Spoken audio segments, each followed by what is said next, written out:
सुना होगा इसके बारे में। यहाँ पर क्या है कि आप अपना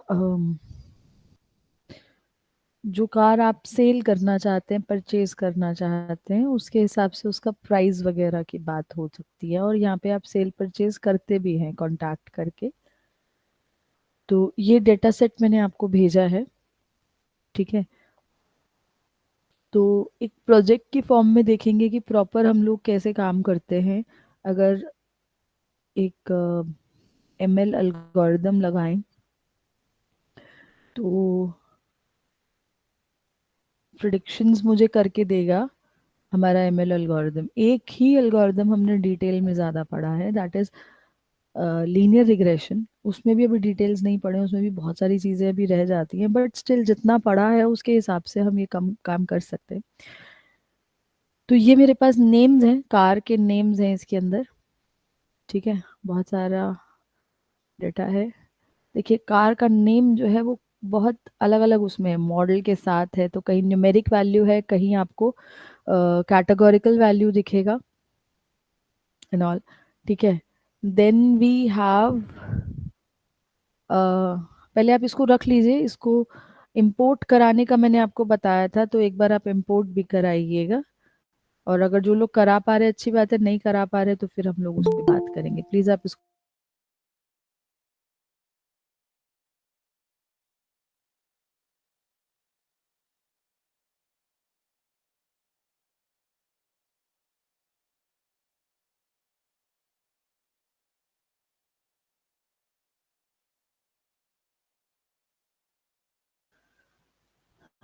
सॉरी, मेरे पास एक कॉल आया था। तो ठीक है, कंपनी ये है, गाड़ी का नाम ये है, कौन से ईयर की गाड़ी है ये हमें ईयर्स दिए हुए हैं, क्या प्राइस है उस गाड़ी का ये दिया हुआ है हमें, ठीक है। कितना किलोमीटर वो गाड़ी चली हुई है ये दिया हुआ है, ऑब्जर्वेशन। और फ्यूल टाइप क्या है उसका, पेट्रोल है, डीजल है। और ये कितना बड़ा डेटा है हमारे पास, ये हमारे पास कुछ 893 रोज हैं टोटल। अभी ये इतना ऑब्जर्वेशन किया हमने इसके बारे में।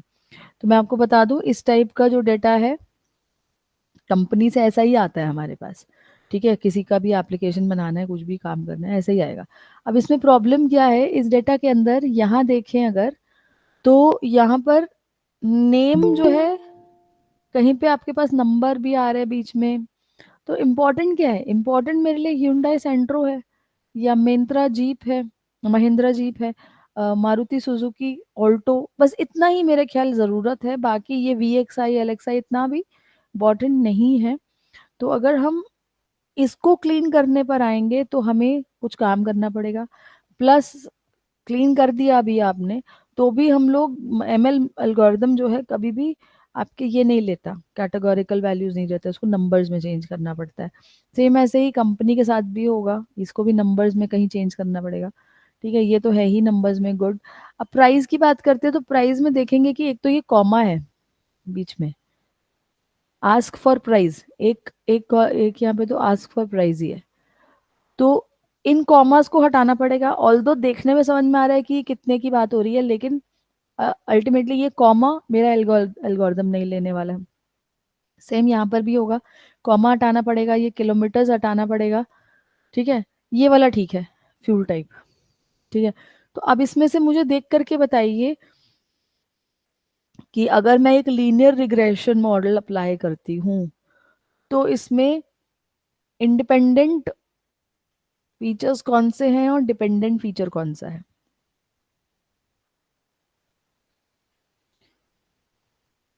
कौन से इस मॉडल पे शुरुआत कैसे करोगे काम करने की।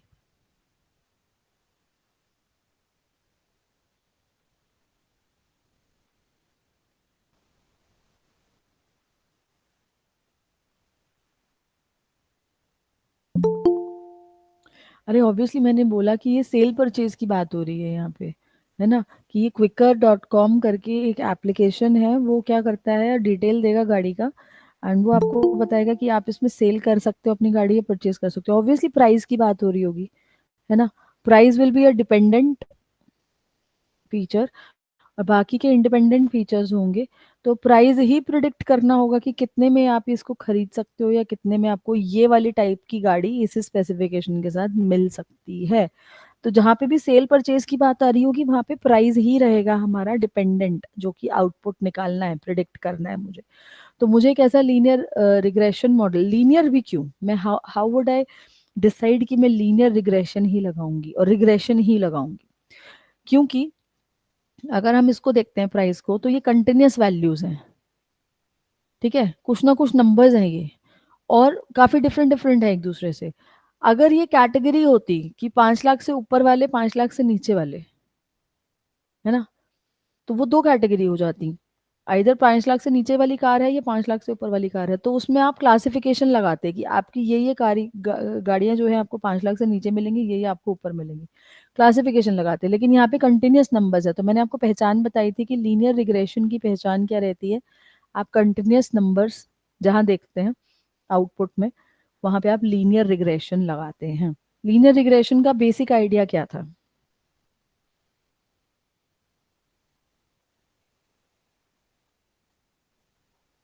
The data should be linearly distributed और सॉर्ट ऑफ लीनियरली डिस्ट्रीब्यूटेड। अगर आप लोग को याद नहीं है तो मैं एक बार लीनियर रिग्रेशन का थ्योरी बात कर लेते हैं। ये रहा, ये मैंने शायद आप ही को पढ़ाया था।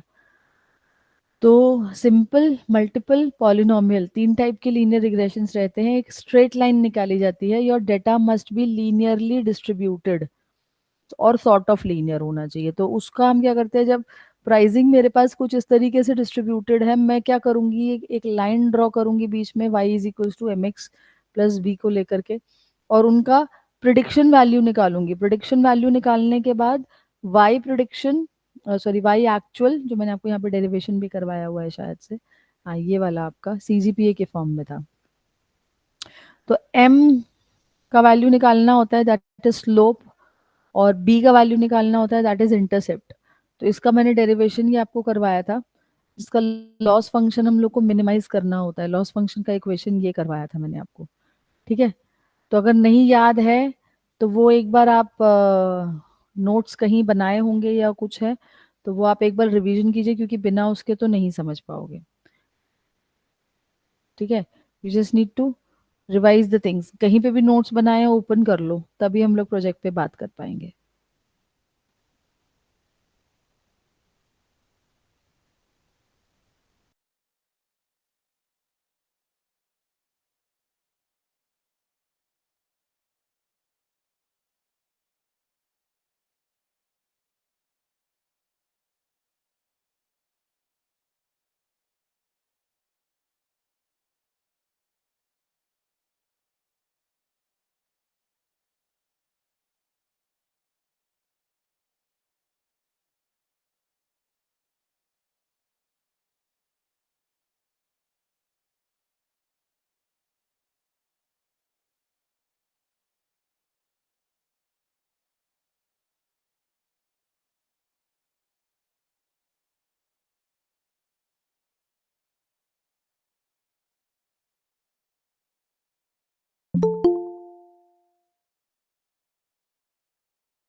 ओके, तो ये आपको बेसिक नॉलेज होना ज़रूरी है अपने डेटा के ऊपर काम करने के लिए। तो लेट अस प्रोसीड, कि हमें पता चल गया लीनियर लीनियर रिग्रेशन लगाना है, तो हम अप्लाई कैसे करेंगे।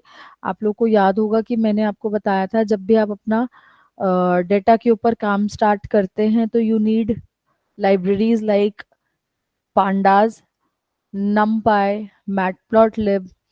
और मैटप्लॉटलिब को आप जैसे जैसे ओके, यहाँ पे दो नाम से यूज किया गया, आप मैटप्लॉटलिब समझिए अभी, ठीक है।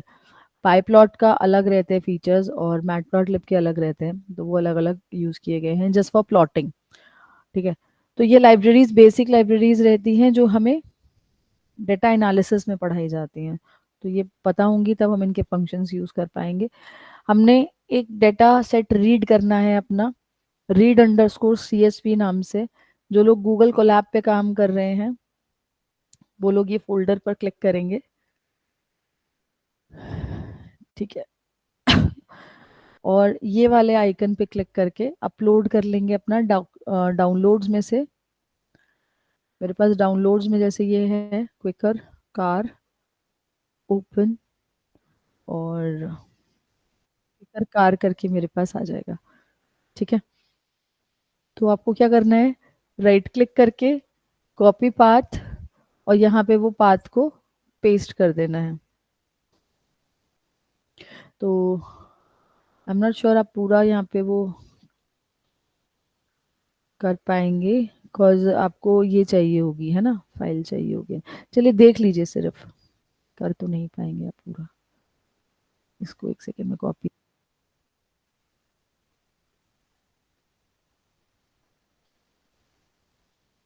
ठीक है। तो हमने क्या करना होता है यहाँ पे, आप अपना डेटा सेट लेके आए गूगल कोलैब के अंदर, and import pandas, numpy, matplotlib, तीनों लाइब्रेरीज हमने इंपोर्ट कर ली। पीडी, पीडी इज पांडास का निकनेम, ठीक है। तो हमने यहाँ से अपना डेटा सेट ले लिया। लेट्स, ओके, आ गया डेटा सेट। आपने हेड से क्या करना होता है, अपना टॉप 5 रोज देख लेते हैं आप। जो आप एक्सेल शीट में देख पा रहे थे, सेम वैसा ही यहाँ पर आप डेटा फ्रेम की फॉर्म में आप देख पाएंगे। इसका शेप कितना है, शेप इसका है 892। आपके पास ऑब्जर्वेशन और 6 कॉलम्स हैं। यहाँ पर 893 दिखा रहा था, क्यों दिखा रहा था, क्योंकि ऊपर वाला ये एक नेम, कंपनी, ईयर, ये भी एक काउंट कर रहा था, जबकि डेटा फ्रेम में ऐसा नहीं करता है काउंट। ठीक है, तो यहाँ गए हम, 892 दिखा रहा है, 6 कॉलम्स दिखा रहा है। कार इन्फो करेंगे, कार इन्फो में हमारे पास अभी फिलहाल सब कुछ ऑब्जेक्ट है, और ये ऑब्जेक्ट नहीं होना चाहिए फॉर लीनियर रिग्रेशन या एनी अदर एल्गोरिदम। तो हमें इसके ऊपर थोड़ा सा डेटा एनालिसिस के जो कॉन्सेप्ट्स है वो अप्लाई करके देखने चाहिए, और हम एक एक करके अप्लाई करेंगे, इनको सबको न्यूमेरिक में कन्वर्ट करने की कोशिश करेंगे, या नहीं कर पाए तो हम आगे एक टेक्निक में बताऊंगी। ठीक है, वन हॉट एनकोडिंग करके एक आता है एनकोडिंग टेक्निक, जो कैटेगोरिकल डेटा को कन्वर्ट करता है न्यूमेरिकल डेटा में, तो वो भी मैं बताऊंगी आपको। तो अभी फिलहाल मुझे पता चला कि ओके मेरा डेटा ये है। ठीक है, being a good data scientist, और if you are working on any data set, आप क्या करते हो यूजुअली, अपने उसका कॉपी बना के रख लेते हो। ठीक है, तो आप डॉट कॉपी करके बैकअप करके, क्योंकि कभी कभी क्या होता है, हम इतना मैनिपुलेट कर देते हैं और कभी कभी गलत हो जाती हैं वो चीज़ें, तो हम वापस कैसे लाएं। ठीक है, तो हम बैकअप का यूज़ कर सकते हैं अपने पास, ऑल दो और भी तरीके हैं वापस लाने के, बट ये एक अच्छा प्रैक्टिस रहता है कि आप अपने प्रोग्राम में ही बैकअप रख लें। ठीक है, तो मैंने इस डेटा की क्वालिटी पर कुछ पॉइंट्स नोट करे हैं, जैसे name are pretty uh inconsistent, मतलब नेम जो है बहुत अजीब से हैं, आप अपने हिसाब से लिख लेना, मतलब। ठीक है, names have company names attached to it, names में काफी सारा कंपनी नेम और बहुत कुछ जुड़ा हुआ है, तो वो सब हटाना है एक एक करके। Some names are spam, like Maruti Ertiga showroom condition with, तो ऐसा तो किसी का नाम नहीं होता ना, तो इसमें कुछ ऐसे वैल्यूज भी हैं जो नहीं चाहिए हमें, ऐसा थोड़ी लिख के भेज दोगे आप यूजर को। एंड वेल मेंटेन्ड, जैसे मेंटेन स्पेलिंग भी जो भी लिखा है वहां पे वही कॉपी किया था। टाटा सुमो, जिसने लिखा था, जिसने एंट्री किया था, उसने ऐसे लिखा। तो इस टाइप के बहुत सारे स्पैम नेम्स भी हैं।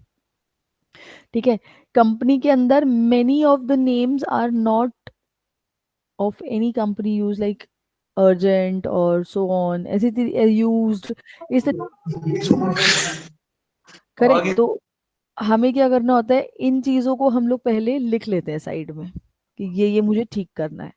तो कैसे हम लोग ठीक करते हैं, क्लीनिंग के लिए जब हम जाएंगे, तो मैंने सबसे पहले उठाया, आप कोई भी और उठा सकते हो, मैंने यहाँ पे उठाया ईयर। ठीक है, जिसमें नॉन ईयर वैल्यूज थे, नॉन ईयर वैल्यूज यानी कि हो सकता है कहीं। Sorry to interrupt. I have a question. जी, बोलिए।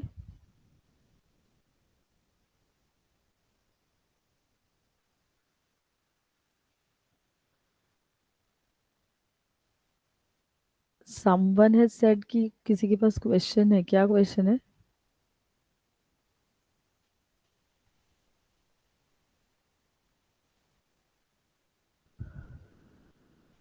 ओके, तो year has many non year values, तो ये आपको ऑब्जर्व करना पड़ता है। कैसे ऑब्जर्व करते हैं आप यहाँ पर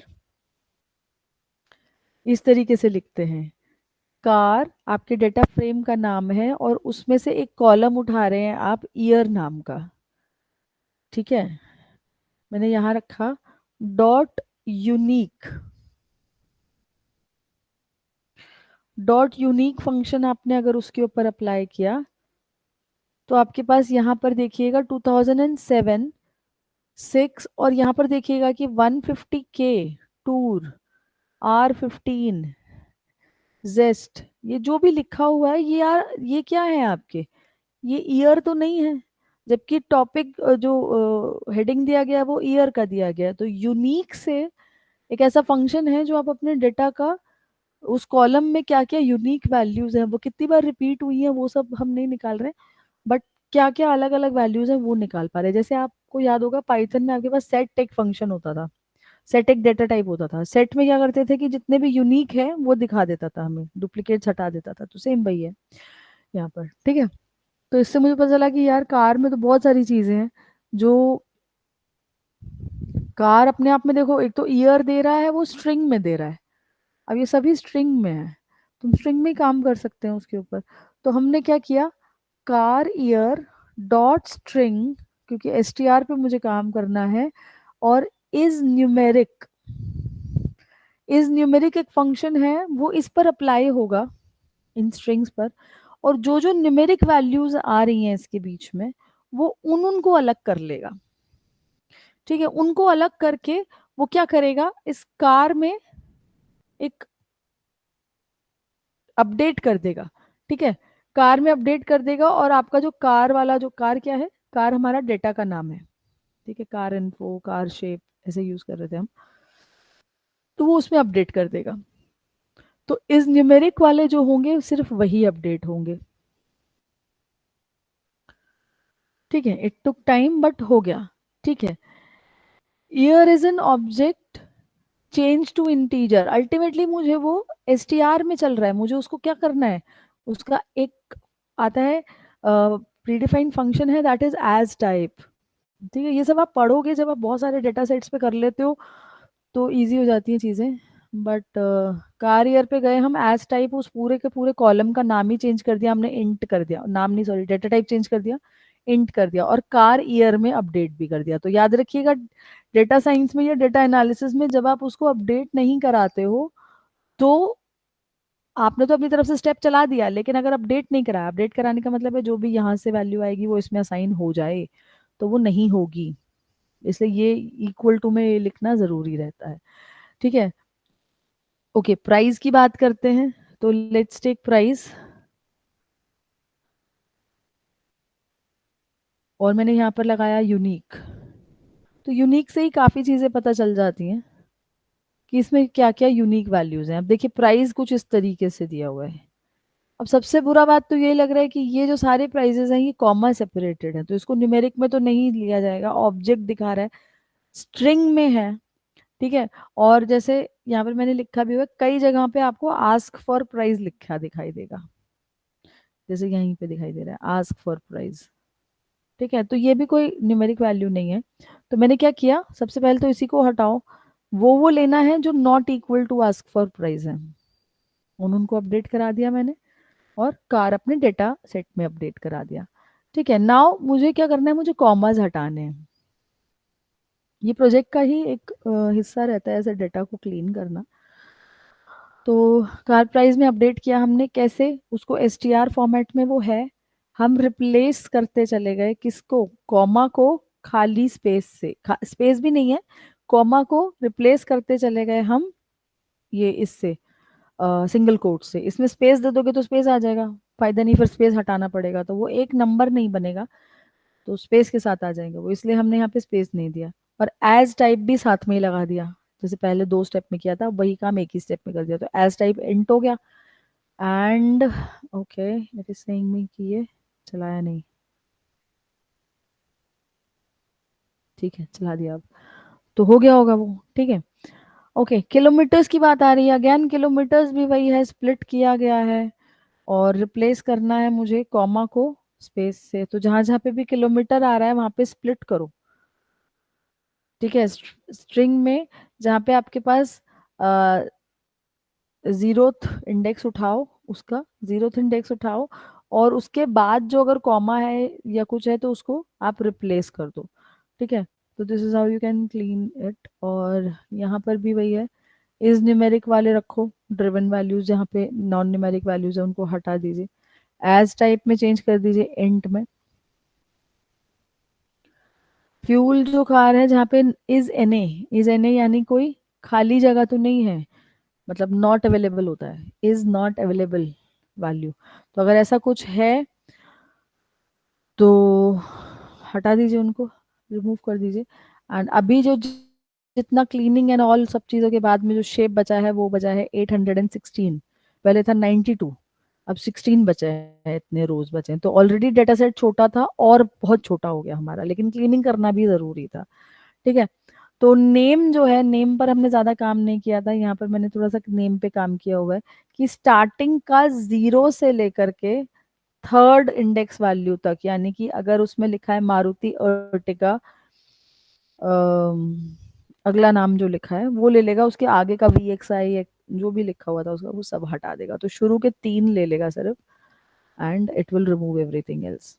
ठीक है, तो लास्ट में फाइनली क्योंकि हमने बीच में से रोज हटाई हैं, बीच में से काफी जगह पे हमने रोज हटाई हैं, तो एक काम रह जाता है कि उन रोज का जो नंबरिंग था वो चेंज हो गया होगा, पक्की बात है कि हुआ क्या होगा, मैं आपको यहाँ बता देती हूँ। सपोज ये डेटा फ्रेम है आपके पास, ठीक है, ऐसे आपके पास डेटा था, अब किसी वजह से आपको ये वाला रो हटाना पड़ा, ये वाला रो हटाना पड़ा, तो इनके इंडेक्सिंग लगे हुए थे 0 1 2 3 4, इस तरीके से 2 और 4 तो आपने हटा दिए, तो बचा हुआ जो डेटा सेट आएगा वो आएगा 0 1 3। ठीक है, तो अब क्या हुआ, इसमें मिसिंग आ रही है चीजें, अब सपोज करो 5 भी आ रहा है तो ठीक है, तो रीसेट इंडेक्सिंग में क्या हो जाएगा, ये सारे रीसेट हो जाएंगे 0 1 2 3, तो वो रीसेट ऑटोमेटिकली हो जाएगा। वो करना भी जरूरी है क्योंकि बीच में नहीं तो वो रोज का अगर हमें इंडेक्स देगा कभी कुछ, किसी इस रो में ये हो रहा है या हम देंगे, पर चले वो रो है ही नहीं उसके अंदर, हम दे रहे हैं 42 वाले पे काम करो, 42 पहले डिलीट हो चुका था, तो वो रो है ही नहीं, फायदा क्या हुआ। ठीक है, तो कार डॉट रीसेट इंडेक्स एक फंक्शन आता है, और ड्रॉप ट्रू, तो ट्रू करने का मतलब हो जाता है कि आप इस चीज को अप्लाई कर रहे हो, जो ड्रॉप करे थे आपने उनको एक्चुअली ड्रॉप करके जो रीसेट इंडेक्सिंग था, बस आपने ये लगाना होता है, एंड आपका जो डेटा है, इंडेक्सेस जो मिसिंग थे वो भी निकल आते हैं। तो क्लीन डेटा जो है आपके पास ये आ जाता है मोस्टली, ऐसा हम लोग अलग से देख लेते हैं इसको। अब देखो रीसेट इंडेक्सिंग में बीच में से कहीं गए भी होंगे तो आपको सीक्वेंस वाइज ही दिखाएगा, तो इट इज अल्टीमेटली 117 दिखा रहा है, क्यों दिखा रहा है 116, पहले दिखा रहा था,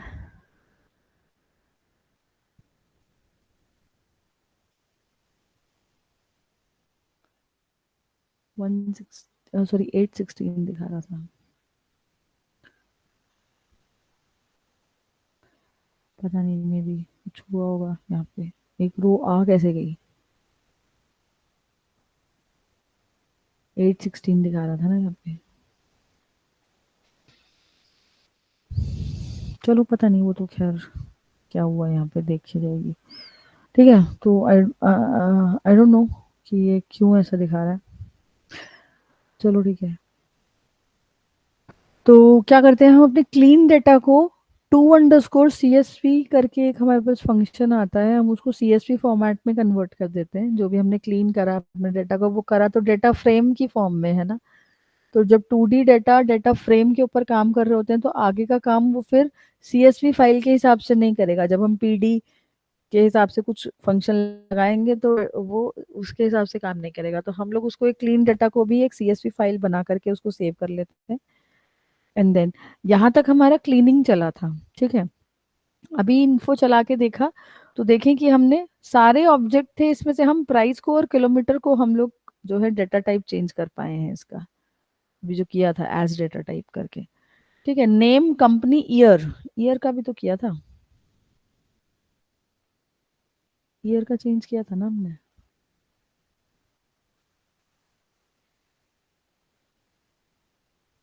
एज टाइप इंट किया तो था।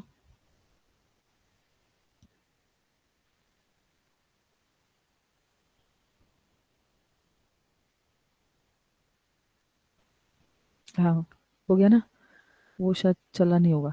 तो अभी ईयर भी हो गया। तो कंपनी नेम और फ्यूल टाइप ये हमारे पास रह गए हैं जो ऑब्जेक्ट हैं। तो ऐसा नहीं है कि इसको छोड़ देंगे, हम इसको भी अभी काम करेंगे इसके ऊपर, काफ़ी इंपॉर्टेंट रहता है। ठीक है, तो अब यहाँ पे थोड़ा सा स्टैटिस्टिक स्टार्ट हो जाता है to better understanding of your data, जिसमें हम लोग मीन निकालते हैं हर कॉलम का, standard deviation, minimum value, maximum value, 25। This is not percentage, ये परसेंटाइल होता है। ठीक है, यानी परसेंटाइल का मतलब है कि इस पर्टिकुलर इंडेक्स पोजीशन पे या इस पर्टिकुलर वैल्यू पे इससे नीचे कितने लोग हैं। ठीक है, आई होप आपको परसेंटाइल मालूम होगा। ठीक है, तो ऐसे ही 50 परसेंटाइल, 75 परसेंटाइल, अलग अलग जो स्टैटिस्टिक्स की जो स्पेसिफिकेशंस है उनको यूज करा जाता है अलग अलग काम करने के लिए। खैर अभी हम लोग बहुत ज़्यादा डेटा एनालिसिस के बारे में नहीं बात कर रहे हैं, इसलिए मैं इसको नहीं छेड़ूंगी। तो ये कैसे आया था हमारे पास, डिस्क्राइब करके एक फंक्शन आता है, डिस्क्राइब, इंक्लूड ऑल, मतलब जितने भी कॉलम्स हैं सबको इंक्लूड करना है। जबकि मेरे पास, आप ध्यान देंगे, फ्यूल टाइप क्या था, वो तो नंबर नहीं था ना, वो तो ऑब्जेक्ट था। लेकिन तब भी उसका मीन कैसे निकाल करके दे दे रहा है, वो मीन नहीं दे रहा है यहाँ पर, देखिए नैन इसलिए वैल्यू आ रही है क्योंकि वो है ही ऑब्जेक्ट टाइप। तो मीन आप निकाल ही नहीं सकते हो किसी कैटेगोरिकल डेटा का, स्टैंडर्ड डेविएशन नहीं निकाल सकते हो, मिनिमम वैल्यू नहीं निकाल सकते हो। तो ये जो चीजें हैं ये आप नहीं निकाल सकते हो उन उनके जो कैटेगोरिकल हैं। तो इम्पोर्टेंस यहीं से समझ में आ जाता है कि ईयर, प्राइस और किलोमीटर को हमने चेंज किया था, तो वो मेरे को सारी वैल्यूज निकाल करके दे रहे हैं to better understand your data spread. Data spread हम लोग पढ़ते हैं, और जो कि बहुत इंपॉर्टेंट होता है स्टैटिस्टिक्स पॉइंट ऑफ व्यू से। ठीक है, अब डेटा स्प्रेड पढ़ते पढ़ते मुझे पता चलता है कि ये वाला जो डेटा है ना ये आउटलायर है ना। What is outlier for you, यानी कि अगर मैं आपको एक छोटा सा एग्जांपल दूं, लेट्स सपोज कि हमें कुछ प्रिडिक्शन करना है। ठीक है, बहुत बट, हेलो, लेट्स सपोज मुझे कुछ प्रिडिक्शन करना है कि मैं इस बंदे को लाइफ इंश्योरेंस बेचूं या नहीं बेचूं। ठीक है, ये खरीदेगा कि नहीं खरीदेगा, या ये कितने का लाइफ इंश्योरेंस खरीदेगा। तो ऑब्वियसली लाइफ इंश्योरेंस के लिए एक बहुत बड़ा इम्पॉर्टेंट कॉलम जो रहेगा वो एज का रहेगा। ठीक है, अब लोगों ने अपना एज डाल रखा है, उसके अकॉर्डिंग उनका जो है सैलरी है और एवरीथिंग मेरे पास है, तो मैं उसको बोलूंगी कि आप इतने का लाइफ इंश्योरेंस ले लो, आप इतने का लाइफ इंश्योरेंस ले सकते हो मेरे हिसाब से। तो कंटिन्यूस वैल्यू पे मैंने प्रिडिक्ट करके बोल दिया कि आप इतने का खरीदोगे तो आपको इतना, आपको रिटर्न इतने साल बाद मिलेगा, ऐसे कैलकुलेशन करके कुछ मैंने उसको दिया। अब एक बंदे ने यहाँ पे अपना एज लिखा हुआ 120, इज इट पॉसिबल? नो। 120 साल, 130 साल, गलत है। तो ये इस टाइप का जो डेटा होता है जिसमें आउटलायर प्रेजेंट होते हैं, आउटलायर यानी कि ये गलती से यहाँ आ गया, ये है तो नंबर लेकिन ये है नहीं, प्रैक्टिकल चीज नहीं है ये। तो ऐसी चीजों को हम लोग आउटलायर बोलते हैं, और इनको हमें निकालना होता है। ठीक है, इनको हमें ट्रिम करना होता है। तो वो ट्रिमिंग ही यहाँ पर करी गई है, देखिएगा। कार प्राइस में से जिन जिनका कार प्राइस इतने से छोटा है, ठीक है, कितना लिया मैंने अब, 61, 2, हाँ 60 लाख से छोटा। अब ये 60 लाख की सेकेंड हैंड कार थोड़ी ना खरीदोगे, है ना। 60 लाख का तुम क्विकर पे थोड़ी ना ढूंढने जाएगा कोई बंदा, जिसके पास 60 लाख है वो तो शोरूम में जाकर के बात कर रहा होगा। ये आपका अपना पर्सपेक्टिव हो सकता है किसी भी चीज को लेकर के। तो मेरा ये मानना था कि अगर 60 लाख से कम का है तो वही डेटा रखो, 60 लाख से ऊपर वाला बंदा तो क्विकर आप थोड़ी छान रहा होगा। ये तो आउटलायर हो गया हमारे हिसाब से। इसके इसको देख, ये जो प्राइस अगर आ भी रहा है गाड़ी का, तो वो कहीं ना कहीं से आउटलायर है, क्योंकि इतनी महंगी गाड़ियां ऐप पर थोड़ी ना बिकती हैं। तो शोरूम में बिकेगी सीधा जा करके। तो मैंने ये ऐसा सोच करके अपना डाटा ट्रिम कर दिया। ठीक है, ट्रिम करने का मतलब है कि सिर्फ वही डाटा रखिए जो इससे कम आ रहा है, बहुत सिंपल था। तो हमने कार में अपना अपडेट कर दिया इसको। ठीक है, नाउ अब आप देखो ये जो अभी आगे आने वाला है ना, सीबॉर्न लाइब्रेरी आती है एक, सीबॉर्न लाइब्रेरी, इसमें हम लोग प्लॉट्स वगैरह देखते हैं। तो इसमें बहुत ज़्यादा अभी डीप में जाने की ज़रूरत नहीं है, आपको ये समझना होता है कि कोवेरियंस और कोरिलेशंस ये निकालने के लिए आपको जो है स्टैटिस्टिक्स के ही दोनों टर्म्स हैं, कोवेरियंस और कोरिलेशन। अब देखो सपोज करो तुम्हारी हाइट बढ़ रही है, नॉट ये ले लेते हैं, हाइट बढ़ रही है, ठीक है, तो थोड़ा बहुत तो वेट पे भी फर्क पड़ेगा ही। ऐसा तो नहीं है कि हाइट बढ़ रही है तो वेट नहीं बढ़ेगा, वेट बढ़ेगा क्योंकि बोन डेंसिटी बढ़ रहा है। तो ये दोनों आपस में पॉजिटिवली कोरिलेटेड हैं, पॉजिटिवली कोरिलेटेड हैं। ठीक है, बस ये बताता है मुझे कोवेरियंस, बेसिकली कोवेरियंस बोलना चाहिए कि ये दोनों, ये वेरी कर रहा है तो ये भी वेरी कर रहा है, इसमें जितना वेरिएशन आ रहा है उसमें भी वेरिएशन आ रहा है, और दोनों में पॉजिटिव वेरिएशन आ रहा है। अगर आप कहते हो कि किसी वजह से कोई ऐसा पैरामीटर ले लेते हैं जो एक बढ़ रहा है और दूसरा कम हो रहा है, जैसे आपके खर्चे बढ़ रहे हैं तो सेविंग्स कम हो रही होंगी, आपकी कम हो पा रही होंगी, या ऐसा कोई रिलेशन जो नेगेटिव आपको देता हो, कोवेरियंस। ठीक है, तो कोवेरियंस एक टर्म है जो आपको सिर्फ वैल्यू निकाल करके देगा, तो आप उसका पॉजिटिव या नेगेटिव पे ध्यान देते हो कि दोनों कोरिलेटेड हैं या नहीं है। अच्छा, कितने कोरिलेटेड है, कितना परसेंट हाइट बढ़ेगा तुम्हारा तो उसी हिसाब से वेट पे इफेक्ट आएगा, कितना तुम्हारा एक्सपेंडिचर बढ़ेगा कि तुम्हारे सेविंग्स उतने ही इफेक्ट आएगा। अगर तुम्हें सैलरी भी आ रही होगी तो शायद तुम कोप अप कर भी जाओ कि सेविंग्स पे उतना इफेक्ट नहीं पड़ रहा है, लेकिन सैलरी नहीं आ रही है और फिर भी तुम खर्चा करे जा रहे हो, तो कहीं ना कहीं बचा हुआ पैसा निकालना पड़ेगा। तो अब कितना अमाउंट, वो मुझे कोरिलेशन बताता है। ठीक है, अब ये कोरिलेशन और कोवेरियंस निकालने से पहले एंड एवरीथिंग, ये सब काम करने से पहले हम लोग इसको ना प्लॉट करके देख लेते हैं। ठीक है, प्लॉट करने के लिए सीबॉर्न लाइब्रेरी यूज किया मैंने। बॉक्स प्लॉटिंग तो होता है आउटलायर निकालने के लिए। अब देखो इतने सारे फीचर्स हैं मेरे पास, ठीक है, इतनी सारी गाड़ियां हैं, ये किसके बीच में निकाल रहे हैं पहले तो ये भी इंपॉर्टेंट है। कंपनी कौन सी है और प्राइस, ठीक है, डेटा कौन सा है, कार। ठीक है, तो एक्सटिक लेबल जो है क्या लिखना है आपने, वो आपने रखना है गेट, जो एक्सेस का लेबलिंग है वो आपने जो एक्स को रखा होगा, एक्स को। ठीक है, एक्स मीन्स आपका जो कंपनी है, तो कंपनी आपको यहाँ पे दिखा रहा है। ठीक है, यूजुअली आउटलायर्स कैसे देखे जाते हैं, कितने ये डायमंड्स हैं, किस में ज़्यादा आउटलायर है। ठीक है, अब इस वाले में देखा जाए, इस वाले में ऑडी में देखा जाए तो एक ही आउटलायर है, एक ही का प्राइस कुछ बहुत अनइवन सा है, बहुत अलग सा जा रहा है। ठीक है, और ये 3 × 10⁻⁶ इसके हिसाब से है। ठीक है, अभी किसी किसी में जो है आउटलायर प्रेजेंट ही नहीं है। ठीक है, जैसे जैगवार की देखें, जैगवार की भी गाड़ी है इसमें, लेकिन आउटलायर नहीं प्रेजेंट है, ये डायमंड नहीं है। तो हम लोग इन आउटलायर्स को हटाते हैं, बहुत ज़्यादा तो नहीं कर पाएंगे अभी, लेकिन जिसमें ज़्यादा आउटलायर्स हैं उतने ज़्यादा स्टार्स आपको दिखाई देते हैं। तो बॉक्स प्लॉट आपको ये प्लॉट करके दिखाता है, एक एक को जाके नहीं देखते, हम पूरा एक साथ प्लॉट करके देख लेते हैं एक पर्टिकुलर एक्सिस के ऊपर। एक तो ये रिलेशन निकालना होता है, इसके ऊपर बहुत काम करना पड़ता है, आउटलायर हटाओ। ठीक है, ये बहुत इफेक्ट डालता है हमारे एल्गोरिदम के ऊपर। Then you need to check your relations between year और प्राइस। ऑब्वियस सी बात है, ईयर और प्राइस में तो रहेगा ही ना, है ना, रिलेशन। तो हमने जैसे जैसे ईयर आपका बढ़ता जा रहा है, प्राइस आपका बढ़ता जा रहा है। जितनी पुरानी गाड़ी होती है उतनी सस्ती मिलती है आपको, जितनी महंगी, मतलब किस वजह से महंगी हो जाएगी, क्योंकि वो ज्यादा नई गाड़ी है।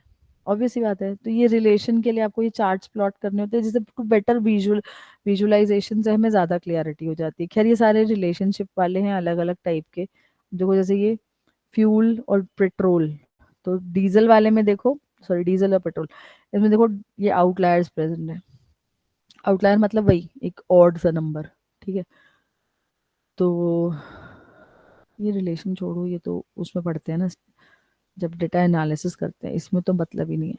ओके चलो, हमारी तरफ से हमारा डेटा हो गया, ठीक है, हमने देख लिया, समझ लिया डेटा को, रिलेशंस निकाल लिए और अब मुझे इसके ऊपर एक मॉडल लगाना है। तो मॉडल की शुरुआत अभी यहाँ से हो रही है। ट्रेनिंग डेटा अलग करेंगे और टेस्ट डेटा अलग करेंगे। ट्रेनिंग डेटा मैंने आपको बोला बाकी सारे इंडिपेंडेंट वाले जो हैं इधर चले गए और जो डिपेंडेंट वाले हैं वो इधर आ गए। तो एक्स को प्लॉट किया आपने, ठीक है, एक्स को प्लॉट किया। अब इसमें देखिए प्राइस नहीं है क्योंकि ये सारे वो फीचर्स हैं जो इंडिपेंडेंट फीचर्स हैं। वाई को आपने लिया तो वाई का शेप आ रहा है 16, 8 16। वन क्यों आ रहा है, एक ही क्यों वैल्यू आ रही है, क्योंकि वो वन डायमेंशनल है, ठीक है।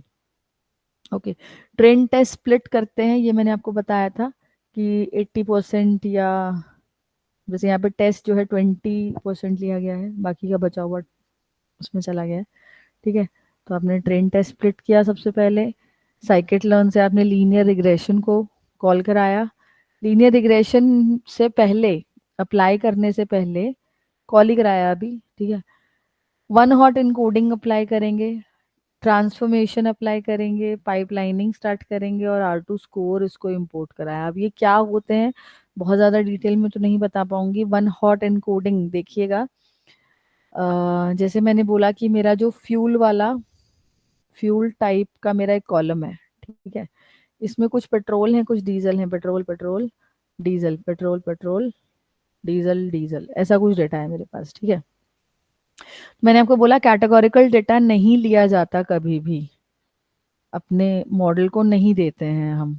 तो क्या करते हैं, कैटेगोरिकल डेटा को हैंडल करने के लिए एक टेक्निक आता है जिसको हम बोलते हैं वन हॉट एनकोडिंग।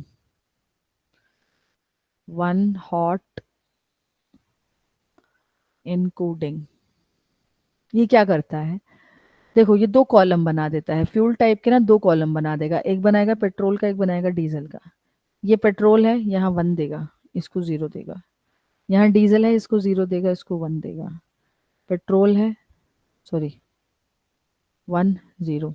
एंड जहां जहां पेट्रोल होगा वहां पे इसके पास वन आ जाएगा, जहां जहां डीजल होगा इसके पास वन आ जाएगा। तो हम इस वाले कॉलम को छोड़ करके अब हम इस पे बात कर सकते हैं, इन दोनों पे, कि जहां जहां वन है दैट मीन्स वो पेट्रोल है, इसमें वन है जहाँ दैट मीन्स वो डीजल है। तो इसमें क्या बात हो गई कि हमें कैटेगोरिकल डेटा को हैंडल करने का एक टेक्निक होता है वन हॉट एनकोडिंग, जो डेटा एनालिसिस में पढ़ा जाता है, बहुत इंपॉर्टेंट रहता है। वो मैंने यहाँ पर यूज किया, इसलिए उसको इंपोर्ट किया था इनकोडिंग में से। यहाँ देखिएगा प्री प्रोसेसिंग में जा करके इनकोडिंग को इंपोर्ट किया है। फिर उसको ट्रांसफॉर्म करने के लिए कॉलम ट्रांसफॉर्म मैंने यूज किया है। पाइपलाइनिंग का मतलब क्या होता है कि मुझे हर एक रो को इनकोड अगर करना है, every row I have to encode and then I need to pass everything, ठीक है। तो उसके लिए हम लोग पाइपलाइन सेट कर लेते हैं कि पहले एक काम करो, इनकोडिंग करो, ठीक है, और फिर एनकोडिंग करने के बाद आप उसको पास थ्रू लगा दो कि एक मेरा इनकोडिंग हो गया, फिर दूसरा इनकोडिंग हो गया, तीसरा इनकोडिंग हो गया। तो ये हम लोग कॉलम ट्रांसफॉर्मेशन में, ये थोड़ा पाइपलाइनिंग का कॉन्सेप्ट थोड़ा सा अलग है, बहुत ज़्यादा समझ नहीं आएगा, बट अभी ये समझो एनकोडिंग करा इन तीनों कॉलम्स का और पास थ्रू करते गए हम लोग, ठीक है। फिर लीनियर रिग्रेशन का एक वेरिएबल बनाया हमने, ठीक है। पाइपलाइन अप्लाई करा जिसमें हमने ये कॉलम का ट्रांसफॉर्मेशन, कि आप चेंज करते जाओ और उसमें अपडेट करते जाओ, चेंज भी करते जाओ वन हॉट एनकोडिंग के थ्रू, अपडेट भी करते जाओ। पाइपलाइन चलाया, पाइपलाइन के बाद जो हमारा मॉडल एक्स ट्रेन और वाई ट्रेन को फिट कराया हमने, एक एक वैल्यू भेज करके फिट कराया, प्रिडिक्ट कराया और आर टू स्कोर निकाला। 66% आपका मॉडल जो है अभी मेरे हिसाब से 66% करेक्ट आपको प्राइस प्रिडिक्ट करके देगा ये मॉडल। तो ठीक है, मैंने थोड़ा सा और आगे भी काम किया हुआ है इसमें, लेकिन मैं आपको बता देती हूँ कि ये प्रिडिक्शन कैसे कर रहा है। जैसे आपने प्रिडिक्ट में ये डेटा दिया कि आपकी मारुति सुजुकी है, सुजुकी स्विफ्ट है, और एक ये मारुति है, इतने ईयर वाली गाड़ी है, अच्छा कंपनी कंपनी मारुति है, ये गाड़ी का नाम है, ये ईयर है, ये इतना किलोमीटर चली हुई है, पेट्रोल है। तो अब प्रिडिक्ट करके बताओ कि इसका प्राइस क्या होगा। तो ये मुझे प्राइस प्रिडिक्ट करके दे रहा था कि इतनी पुरानी गाड़ी है, इतना चली है, तो ये, तो बेसिकली मुझे करना तो यही था ना, मुझे एप्लीकेशन तो यही बनाना था कि मुझे वहां तक पहुंचना था और प्रिडिक्ट करके बताना था कि ये गाड़ी अप्रोक्सीमेटली आपको इतना मिल जाएगी। लेकिन मेरे मॉडल का जो एक्यूरेसी है that is not very good, क्योंकि एक्यूरेट मॉडल जो होते हैं वो अप्रोक्सीमेटली 80s में रहते हैं, 90s में क्यों नहीं रहते, या 100% मॉडल एक्यूरेसी क्यों नहीं रहती, वो एक अलग कॉन्सेप्ट रहता है कि ओवर फिटिंग हो जाएगा, है ना, काफी सारा।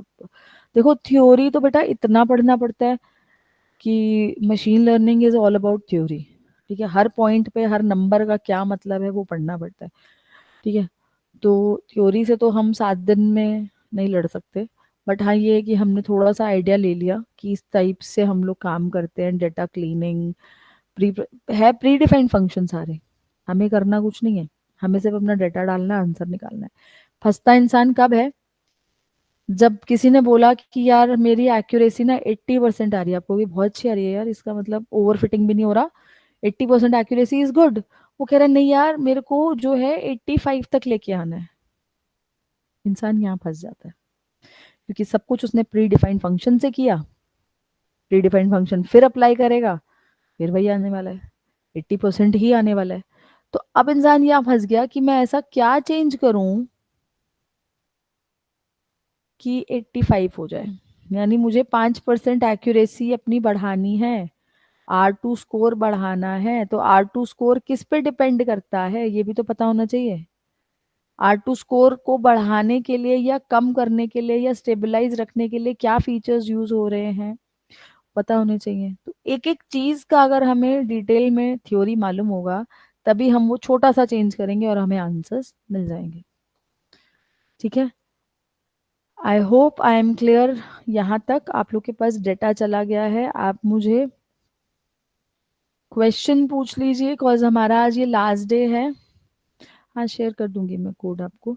आज हमारा लास्ट डे है, और कोई क्वेश्चन है फ्यूचर पर्सपेक्टिव से या और कोई इन्फॉर्मेशन आपको चाहिए, बस इससे ज़्यादा बेटा हम कर नहीं सकते थे 7 डेज में, समझ रहे हैं। हाँ जी, you can ask your questions now.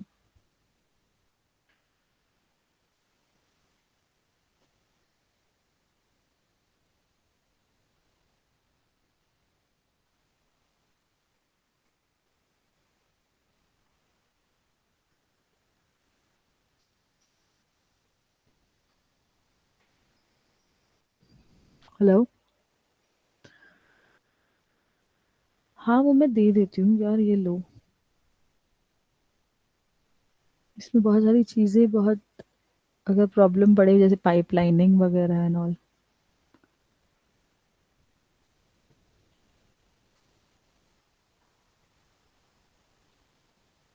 आप इसको ओपन करोगे मिल जाएगा। एनी क्वेश्चंस रिगार्डिंग जो 7 इयर्स हम, 7 इयर्स कह रही हूँ सॉरी, 7 डेज पढ़ा। हाँ जी बोलिए। मैम मुझे पूछना था, अब ये हमने 7 दिन में जो मशीन लर्निंग पे हमने ये सीखा थ्रू पाइथन, तो इस पे आगे बिल्डअप कैसे हम करें अब ना, इस पे आगे फर्दर, इस पे इस स्किल को थोड़ा और इम्प्रूव करने के लिए एटसेट्रा एटसेट्रा। जी जी जी बिल्कुल। देखिए आपने जो अभी पढ़ा ना, इट इज ओनली, आप कह सकते हो एक ही एल्गोरिदम पढ़ा अभी आपने तरीके से जो ढंग से देखा, दैट वाज लीनियर रिग्रेशन, ठीक है। तो ऐसे हमारे पास LR, लीनियर रिग्रेशन, क्लासिफिकेशन और क्लस्टरिंग, ये 3 मेन ब्रांचेस रहते हैं इसके, ठीक है। ये भी किसके, सुपरवाइज्ड के, ये भी सुपरवाइज्ड के थे ना, नहीं इसमें अनसुपरवाइज में ये आ जाता है। खैर, तो आप क्या करोगे बेटा, आपको बेसिक आइडिया मिला कि ऐसा ऐसा मशीन लर्निंग काम करता है, but you need to take a deep dive, एक एक एल्गोरिदम उठाओ इसका, इसमें जितने हैं, इसमें रिज नहीं पढ़ाया मैंने आपको, ठीक है, इसमें लासो नहीं पढ़ाया, इसमें इलास्टिक नेट नहीं पढ़ाया, इलास्टिक नेट नहीं पढ़ाया, इसमें क्लासिफिकेशन में अपने बहुत सारे एल्गोरिदम्स हैं, क्लस्टरिंग के अपने बहुत सारे एल्गोरिदम्स हैं। तो पहला, सबसे पहला स्टेप ये रहता है, हर एल्गोरिदम को पढ़ो, समझो, काम करो और कुछ छोटे छोटे प्रोजेक्ट्स बनाओ। जैसे अभी हमने ये क्विकर वाला देखा, जो पढ़ा था वो ही हमने करके प्रिडिक्ट करके दे देंगे, वेरी गुड दे रहा है, ऐसा छोटे छोटे प्रोजेक्ट्स बनाओ। फिर जब आप इन सब पे काम कर लेते हो, तो आप अपने मॉडल को डिप्लॉय करने के बारे में सोचते हो कि ये जो मॉडल अगर मैं दूं तो कंपनी खरीदेगी कि नहीं खरीदेगी। ठीक है, अगर कंपनी ने आपको बोला सेल्स बढ़ाने, आपने मॉडल बनाया सेल्स बढ़ाने, ये इससे बढ़ा लीजिए, बढ़ रहे हैं, इतना सही आंसर दे रहा है। लेकिन अभी उसने कुछ अगर प्रॉब्लम उसमें डाल दी कि नहीं मेरे को, जैसे मैंने बोला 80 नहीं 85 चाहिए, कोई पर्टिकुलर एलिमेंट उसने चेंज करवा दिया, तो आर यू केपेबल कि आप उसको चेंज करके उसको दे दोगे कंपनी को? सिर्फ एल्गोरिथम पढ़ने से नहीं होता ना। तो अगर आप चेंज करके दे सकते हो, इतना आपने पढ़ रखा है डीप में, तो डिप्लॉय किया जाएगा, तो आपका जो मॉडल है आगे जाएगा। नहीं तो फिर जैसा पढ़ लिया, बहुत ज़्यादा कुछ इम्पोर्टेंट नहीं रहेगा। तो मेरा कहना तो यही है कि आप अभी पाइथन पढ़ चुके हैं, जो मुझे मालूम है इन्फॉर्मेशन आप लोगों की, कि आप लोग पाइथन पढ़ चुके हैं। मेरा सजेशन ये रहेगा कि आप डीए पढ़ें। ठीक है, डीए में भी स्टैटिस्टिक्स पर बहुत ध्यान दें, स्टैट्स पर। जब आप डीए कर लेते हो, डेटा क्लीन करना आ जाता है, डेटा हैंडल करना आ जाता है, आपको समझना आ जाता है डेटा को, तो उसके बाद आप आते हो एमएल पर, तब ये एल्गोरिदम स्टार्ट होते हैं। ठीक है, तो अब फिर आप एमएल करते हो, इसमें आप जितनी भी अलग अलग टाइप्स हैं वो सब पढ़ लेते हो, और आप एक प्रोजेक्ट डिप्लॉय करने के लायक बन जाते हो, तब आप इंटरव्यू देने लायक बनते हो। ठीक है, तो अभी आपको एक स्टेज और बीच में छूट गया, क्योंकि मैंने सजेस्ट किया था कि आप लोग को डीए के क्लासेस होने चाहिए थे। ये जो 7 डे का बूट कैंप हुआ है वो इसका होना चाहिए था, डीए का, बिकॉज अभी आपने सिर्फ पाइथन पढ़ा है। बट नहीं, आपके कॉलेज से आया था रिक्वायरमेंट कि नहीं हमें तो एमएल का चाहिए। तो अगर आपने थोड़ा भी एमएल के बारे में देखा होगा तो आपको ये समझ में आया होगा कि डीए कितना इंपॉर्टेंट है। बिना डीए के आप एमएल कर ही नहीं सकते हो। डेटा हैंडलिंग नहीं आता, डेटा प्री प्रोसेसिंग नहीं आता, तो क्या फ़ायदा है फिर एमएल करने का? वो तो सिर्फ एक प्री डिफाइंड फंक्शन में डाल के चला दो अपना आंसर, है ना। तो डीए आपको आना ज़रूरी है, फिर आप एमएल करिए, और फिर एक प्रोजेक्ट बना करके उसको डिप्लॉय करने के लेवल तक आइए। उसके बाद आपको जो है डेटा साइंस में एमएल इंजीनियर का जॉब मिल सकता है। ओके। ठीक है, और कोई क्वेश्चन?